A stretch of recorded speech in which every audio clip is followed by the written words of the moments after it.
अगर आप सब्सक्राइब है तो सब्सक्राइब बटन के बगल वाले बेल आइकन पर क्लिक कीजिए और आपको मेरे वीडियोस एग्जैक्ट उसी वक्त मिल जाएंगे जब मैं उसे अपलोड करता हूँ। धरती का अंत। कुछ लोग कहते हैं कि धरती से कोई एस्ट्रॉयड टकरा जाएगी और कुछ लोग कहते हैं कि ब्लैक होल धरती को निगल जाएगी। पर जब ये होगा तब तक साइंस इतनी तरक्की कर लेगी कि इन घटनाओं को साइंस शायद रोक दे। पर एक घटना है जो होके ही रहेगी, चाहे आप कुछ भी कर लो, और असल में धरती इसी घटना के चलते खत्म हो जाएगी। So let's explore the end of the earth.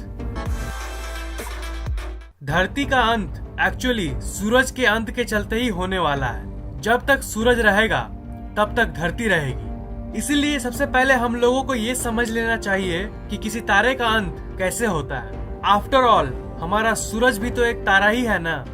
किसी भी तारे की एनर्जी एक प्रोसेस से उत्पन्न होती है जिसे हम न्यूक्लियर फ्यूजन कहते हैं। स्टार के अंदर हाइड्रोजन की एटम्स होते हैं और हाइड्रोजन एटम्स आपस में फ्यूज होकर हीलियम के एटम्स को बनाते हैं। इसी न्यूक्लियर फ्यूजन से सूरज और बाकी तारों को उसकी एनर्जी प्राप्त होती है और हीलियम एटम्स जो हाइड्रोजन एटम्स के मिलन से बनते हैं वो भी आपस में फ्यूज होना शुरू करते हैं और इससे उस तारे को और भी ज्यादा एनर्जी मिलती है। और जैसे हाइड्रोजन मिलके हीलियम बनता है, वैसे ही हीलियम और हीलियम मिलके कार्बन बनता है। वैसे ही प्रोसेस चलती रहती है और नए नए एलिमेंट्स यानी तत्व फॉर्म होते हैं, जैसे नियॉन, ऑक्सीजन और आखिर में आयरन। बट जब आयरन की स्टेज आती है तब हालात थोड़े बदल जाते हैं। आयरन को फ्यूज करने से एनर्जी नहीं पैदा होती है और उस स्टार के कोर में सारे आयरन इकट्ठा होते रहते हैं और वो स्टार तब तक ठीक रहता है जब तक सारा ईंधन खत्म ना हो जाए। जब सारी फ्यूल खत्म हो जाती है तब आखिर में ग्रेविटी अपना काम करने लगती है और वो स्टार अपने ही अंदर ढहने लगता है और उसका टेम्परेचर बढ़ता है और बढ़ते ही रहता है। फाइनली वो स्टार कोलैप्स हो जाता है और आखिर में वो एक बार फैल के फट जाता है। इस घटना को हम लोग सुपरनोवा कहते हैं। हमारा सूरज 4.5 बिलियन ईयर्स यानी 460 करोड़ साल पुराना है। अगले 500 करोड़ साल तक हमारा सूरज एग्जिस्ट करेगा, पर इसकी टेम्परेचर बढ़ती ही रहेगी और इसका टेम्परेचर आखिर में 200 बिलियन डिग्रीज तक पहुंच जाएगा।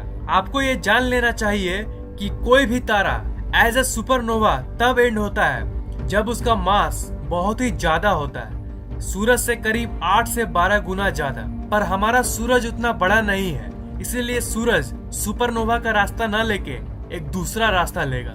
जब सूरज इस स्टेज में पहुंच जाएगा तब वो एक्सपैंड होने लगेगा और ये एक नॉर्मल स्टार से रेड जायंट में कन्वर्ट हो जाएगा। और ये सूरज जो हमें अभी जिंदगी देता है, वही सूरज हमें अपने तीव्र ताप से हमारी धरती के जीवन को खत्म कर देगा। उसके बाद अगले 700 करोड़ साल तक ये फैलता रहेगा और इसकी साइज अभी के मुकाबले 200 गुना ज्यादा हो जाएगी। इतना बड़ा साइज कि वो सारे प्लैनेट्स को एक एक करके निगलना शुरू करेगा। सबसे पहले मर्क्यूरी यानी बुध ग्रह को, फिर वीनस यानी शुक्र ग्रह को और आखिर में हमारी धरती को।